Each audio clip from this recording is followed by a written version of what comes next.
This story seems almost too crazy to be true, but believe it or not, this could happen to me and it could happen to you.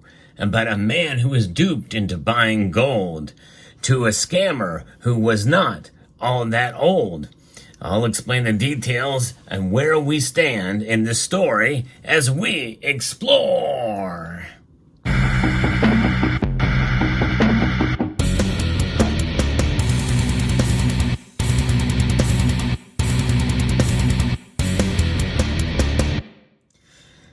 Gold scams have been around for as long as gold has been around, more or less. And this is in a situation that apparently a man was convinced to buy gold for a scammer. Now, if this sounds familiar, it is a continuation of a story that I hadn't reported on before.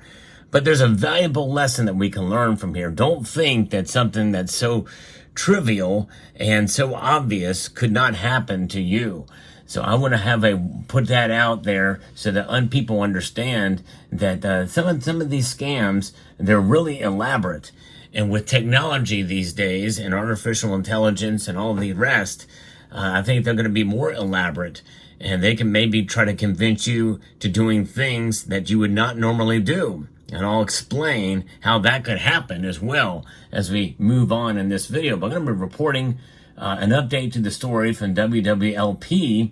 A federal grand jury in Pennsylvania has indicted a New York man of being part of a wire fraud scheme spanning across the country to steal money and gold from at least 4 victims.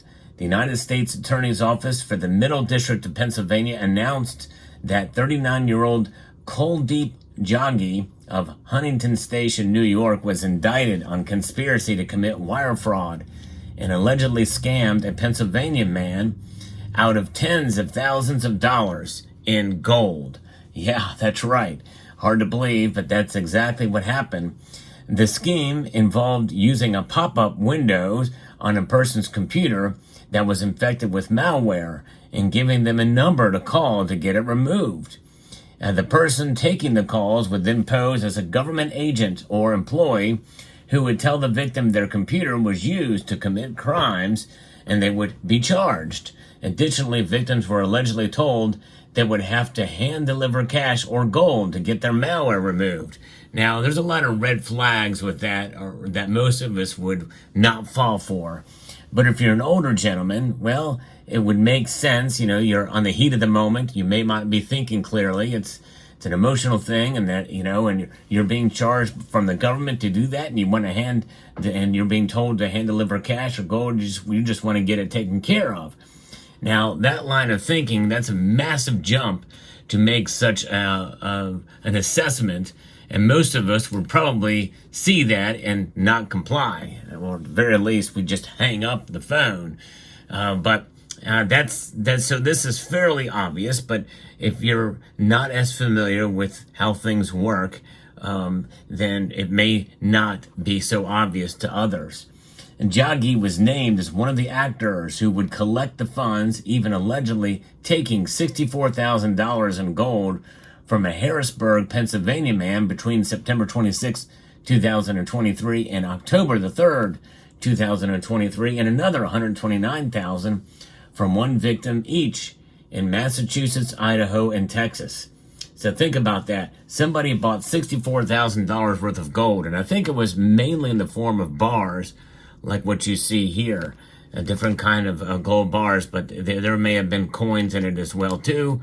But if they're not, well, you have some gold coins to look at on the screen here.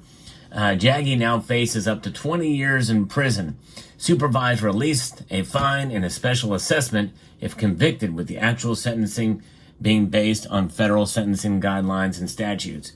Now, how could this happen to me or you? Well, think about it. With AI and all the technology out there, it would be rather sophisticated, but also easier to do nowadays than ever before for criminals to actually obtain recordings of a loved one or samples of recordings of a loved one and be able to create an artificially intelligent driven conversation of your loved one. and therefore a criminal can call and say, hey, we've got your loved one in custody here. We've kidnapped them, and you can talk to them, but we want you to pay the ransom in gold.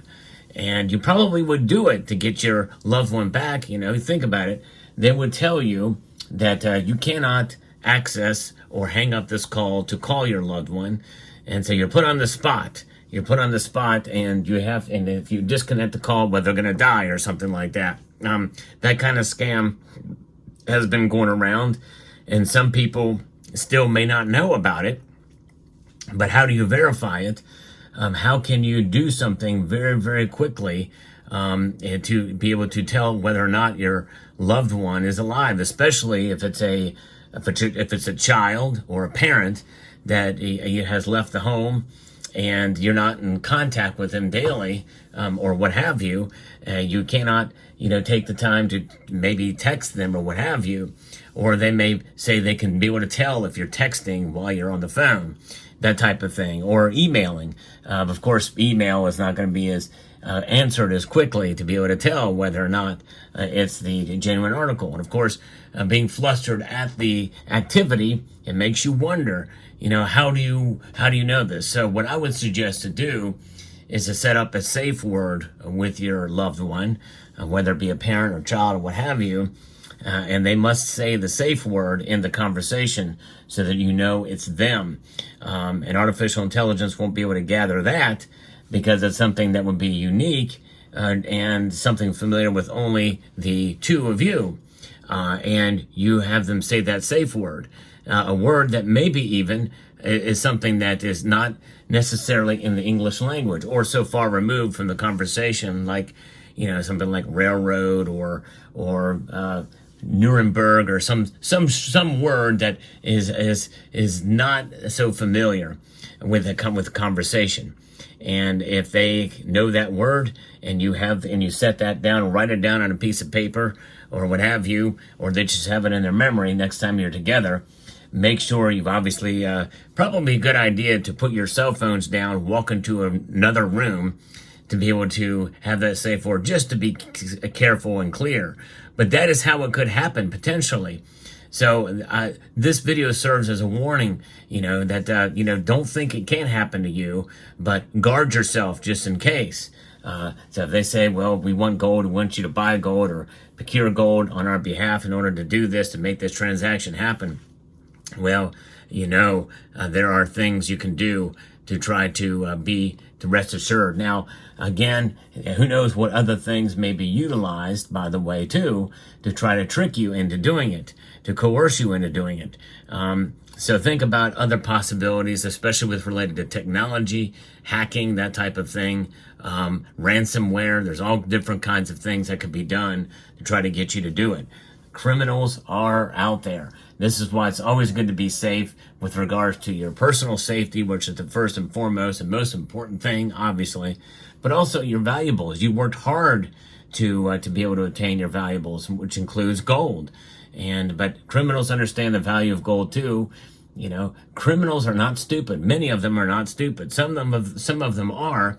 But you think about it, of all the criminals out there, you only hear about the ones that get caught.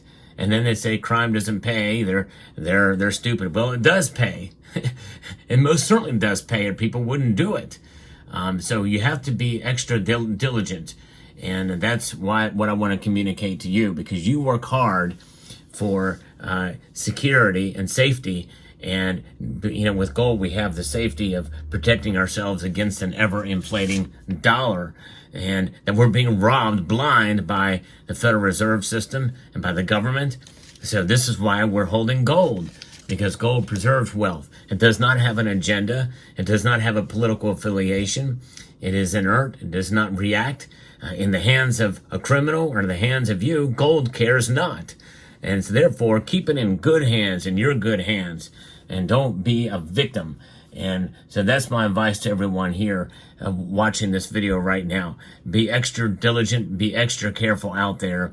There's things, mistakes can be made very easily and very hastily. And with this man, I feel bad. I'm glad that the criminal was caught and that he will be sentenced. Now, 20 years in prison is the maximum. I think he deserves probably all of it, and fine and special assessment if convicted.